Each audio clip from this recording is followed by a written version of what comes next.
नमस्कार श्रोताओं, स्वागत है आपका एक बार फिर से आपके अपने आत्मविद्या यूट्यूब चैनल में। मित्रों, आज हम बात करेंगे महाभारत के उस पात्र की जिसे इतिहास ने दानी कहा, जिसने जीवन भर सम्मान की तलाश की और अंत में अपने ही भाइयों के हाथों मृत्यु को प्राप्त हुआ। वो योद्धा जो सूर्य पुत्र था, लेकिन दुनिया उसे सूत पुत्र कहकर अपमानित करती रही। वो वीर जो जन्म से ही कवच कुंडलधारी था, लेकिन जिसने अपनी जान से प्यारे कवच भी दान में दे दिए। आज हम सुनेंगे कर्ण की पूरी गाथा, जन्म से लेकर वीरगति तक, साथ ही उन श्रापों की कहानी जिन्होंने उसके भाग्य को बदल दिया। बहुत समय पहले हस्तिनापुर में युवती कुंती रहती थी। असल नाम था प्रथा, लेकिन राजा कुंती भोज ने गोद लेकर उनका नाम रखा कुंती। कुंती के बचपन में ही एक अद्भुत घटना हुई। उनके पास आए ऋषि दुर्वासा जो अपने तेज और क्रोध के लिए प्रसिद्ध थे। हस्तिनापुर में कुछ समय ठहरे। कुंती ने बड़े आदर और विनम्रता से ऋषि की सेवा की। उनकी सेवा से प्रसन्न होकर ऋषि ने उन्हें एक विशेष वरदान दिया। तुम जिसे भी स्मरण करोगी, जो भी देवता तुम्हारे मन में होंगे, वे तुरंत प्रकट होंगे और तुम्हें संतान देंगे। कुंती ने इसे एक चमत्कारी वरदान मानकर परखने का निश्चय किया। एक सुबह उन्होंने सूर्य देव का स्मरण किया और तभी तेजस्वी स्वर्ण आभा से घिरे सूर्य देव उनके सामने प्रकट हुए। सूर्य देव बोले, कुंती, तुम्हारे आह्वान को मैं अस्वीकार नहीं कर सकता। तुम मेरी संतान को जन्म दोगी और वह जन्म से ही कवच कुंडल धारण करेगा, जिससे उसे कोई हानि नहीं पहुंचा सकेगा।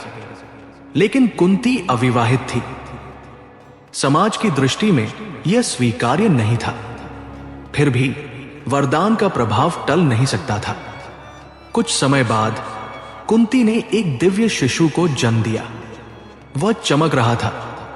उसके शरीर पर स्वर्ण कवच और कानों में कुंडल थे। यही थे सूर्य पुत्र कर्ण। कुंती भयभीत थी।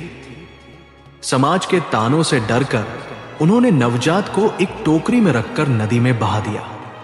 वह टोकरी बहते बहते एक रथी अधिरथ और उनकी पत्नी राधा के पास पहुंची। वे संतान थे। उन्होंने उस बालक को अपनाया और पाल पोसकर बड़ा किया। यहीं से कर्ण को मिला नाम राधे और समाज ने कहा सूत पुत्र। कर्ण बचपन से ही अद्भुत था। धनुष बाण उठाते ही उसकी मुद्रा किसी देव योद्धा जैसी हो जाती। लेकिन उसका एक सपना था, दुनिया का सबसे महान धनुर्धर बनना। उसने गुरु द्रोणाचार्य से शिक्षा लेने की कोशिश की, लेकिन द्रोण ने कह दिया, तुम सूत पुत्र हो, राजकुमार नहीं। यह विद्या तुम्हारे लिए नहीं है। अपमानित कर्ण ने निश्चय किया कि वह किसी भी हाल में धनुर्विद्या सीखेगा। वह पहुंच गया भगवान परशुराम के पास, लेकिन परशुराम केवल ब्राह्मणों को ही शिक्षा देते थे। कर्ण ने अपनी जाति छुपाई और खुद को ब्राह्मण बताया। परशुराम ने उसे शिष्य बना लिया और धनुर्विद्या की सर्वोच्च शिक्षा दी। लेकिन एक दिन जब परशुराम उनके गोद में सिर रखकर सो रहे थे, एक बिच्छू ने कर्ण की जांघ पर डंक मारा। कर्ण ने दर्द सहते हुए कोई आहट नहीं दी, ताकि गुरु की नींद न टूटे। जागने पर परशुराम ने यह देखकर कहा, ऐसा धैर्य केवल क्षत्रिय में हो सकता है। सच बताओ, तुम कौन हो? सच जानकर क्रोधित परशुराम ने श्राप दिया, जब तुम्हें सबसे ज्यादा दिव्य अस्त्र की विद्या की जरूरत होगी, तब तुम इसे भूल जाओगे। कर्ण की पहली भेंट अर्जुन से हुई, द्रोणाचार्य के आयोजन में, जहां अर्जुन ने अपने कौशल से सभी को चकित किया। तभी कर्ण ने चुनौती दी, अर्जुन, मैं भी वही कर सकता हूं, और उससे बेहतर भी। जब कर्ण ने अपना कौशल दिखाया तो द्रोण और भीष्म ने उसकी जाति पूछी, और जब पता चला कि वह सूत पुत्र है तो उसे अपमानित कर दिया गया। यही समय था जब दुर्योधन ने उसका हाथ थामा। कर्ण आज से तुम अंग देश के राजा हो और मेरे सबसे प्रिय मित्र भी। यहीं से कर्ण ने जीवन भर दुर्योधन के प्रति वफादारी निभाई, चाहे धर्म के विरुद्ध ही क्यों न जाना पड़े। कर्ण का जीवन केवल वीरता और दान से ही नहीं बल्कि श्रापों से भी भरा हुआ था। परशुराम का श्राप तो आप सुन चुके कि अंतिम समय में वे दिव्य अस्त्र की विद्या भूल जाएंगे, लेकिन यह उनका अकेला श्राप नहीं था। ब्राह्मण का श्राप। एक बार कर्ण अपने धनुष बाण का अभ्यास कर रहे थे। उन्होंने दूर से किसी जानवर को समझकर बाण चला दिया, लेकिन जब वहां पहुंचे तो देखा वो तो एक गौ के साथ खड़ा ब्राह्मण था।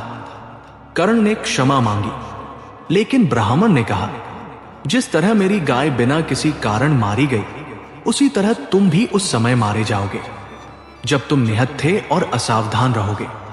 मां पृथ्वी का श्राप। एक और दिन जब कर्ण अपने रथ के पहियों की देखभाल कर रहे थे, उन्होंने गलती से पृथ्वी में हल्की चोट कर दी। पृथ्वी देवी प्रकट हुई और बोली, कर्ण, युद्ध में जब तुम्हारा रथ धंसेगा तब मैं तुम्हें ऊपर नहीं उठने दूंगी। इन तीनों श्रापों ने मिलकर उनके भाग्य की डोर उसी दिन काट दी थी। कर्ण के जन्म से ही उनके शरीर पर कवच और कुंडल थे, जो सूर्य देव का दिया हुआ वरदान थे। इनके रहते कोई भी अस्त्र उन्हें मार नहीं सकता था। महाभारत के युद्ध से पहले इंद्रदेव को पता था कि उनके पुत्र अर्जुन का सबसे बड़ा प्रतिद्वंदी कर्ण ही है। इसलिए उन्होंने एक ब्राह्मण का रूप धारण किया और कर्ण के पास पहुंचे। इंद्र ने कहा, मुझे तुमसे दान चाहिए सूर्यपुत्र। कर्ण बोले, मांगिए। कर्ण से कभी कोई खाली हाथ नहीं लौटता। तभी इंद्र ने कहा, मुझे तुम्हारा कवच और कुंडल चाहिए। कर्ण एक पल के लिए चुप हुए, फिर मुस्कुराए। देवता हो या दानव, कर्ण के द्वार से कोई निराश नहीं जाता। ले जाइए। उन्होंने अपने ही शरीर से कवच और कुंडल काटकर दान कर दिए। रक्त बह रहा था, लेकिन चेहरे पर कोई शिकन नहीं थी। इंद्र उनके त्याग से प्रभावित हुए और उन्हें वज्र कवच नामक एक दिव्य अस्त्र दिया, शक्ति। लेकिन यह अस्त्र केवल एक बार ही प्रयोग हो सकता था। कर्ण ने ठान लिया कि इसे वे भीम या अर्जुन पर चलाएंगे। महाभारत के युद्ध से ठीक पहले श्री कृष्ण स्वयं कर्ण के पास आए। उन्होंने कर्ण को उसके असली जन्म का रहस्य बताया। कर्ण, तुम पांडव हो, तुम कुंती के ज्येष्ठ पुत्र हो। कर्ण ने कुछ देर मौन रहकर कहा, कृष्ण, मैं ये जानकर प्रसन्न हूं, लेकिन मैं दुर्योधन का साथ नहीं छोड़ सकता। उसने मुझे सम्मान दिया जब दुनिया ने मुझे ठुकरा दिया।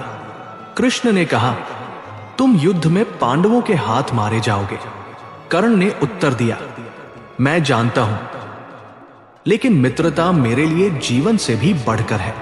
युद्ध के पहले 16 दिन कर्ण ने अपनी पूरी शक्ति से लड़ा, लेकिन 17वें दिन भीष्म के मृत्युशैया पर जाने के बाद वो कौरव सेना का सेनापति बना। अर्जुन और कर्ण का सामना महाभारत का सबसे बहुप्रतीक्षित क्षण था। युद्ध शुरू हुआ। तीरों की वर्षा, घोड़ों की हिनहिनाहट, शंख की गूंज। दोनों वीर अदम्य थे। कर्ण ने शक्ति अस्त्र का प्रयोग किया, लेकिन कृष्ण के चतुराई से यह भीम के पुत्र घटोत्कच पर चला और उसे मार दिया। अब कर्ण के पास अर्जुन को मारने का दिव्य अस्त्र नहीं था। युद्ध के दौरान अचानक कर्ण का रथ कीचड़ में धंस गया। वो नीचे उतरकर पहिया निकालने लगा। तभी अर्जुन ने धनुष तान लिया। कर्ण ने पुकारा, अर्जुन, युद्ध का धर्म है कि निहत्थे पर वार न किया जाए। लेकिन कृष्ण ने कहा, धर्म की बात तुमसे मत करो। कर्ण, जब अभिमन्यु निहत्था था तब क्या तुमने धर्म निभाया था? अर्जुन ने तीर छोड़ा और कर्ण का जीवन समाप्त हो गया। युद्ध समाप्त होने के बाद कुंती ने पांडवों को सच्चाई बताई। कर्ण तुम्हारा सबसे बड़ा भाई था। पांडव स्तब्ध रह गए और रो पड़े। युधिष्ठिर ने प्रण लिया कि अब किसी स्त्री को बिना उसकी सहमति के घर से बाहर नहीं निकाला जाएगा और किसी दानवीर का अपमान नहीं होगा। कर्ण का जीवन हमें सिखाता है, जन्म से ज्यादा महत्वपूर्ण है कर्म। मित्रता निभाना आसान नहीं, लेकिन गलत रास्ता भी जीवन बर्बाद कर सकता है। दान और त्याग महान है, लेकिन अपने आत्मसम्मान की कीमत पर नहीं। मित्रों, यह थी सूर्यपुत्र कर्ण की गाथा। एक ऐसा वीर जिसने जन्म से लेकर मृत्यु तक अपनी पहचान और सम्मान के लिए संघर्ष किया। अगर आपको यह कहानी पसंद आई हो तो इसे अपने दोस्तों के साथ जरूर साझा करें और हमारे चैनल को सब्सक्राइब करें, जहां हम लाते हैं ऐसी ही अद्भुत कहानियां जो आपके दिल को छू जाए।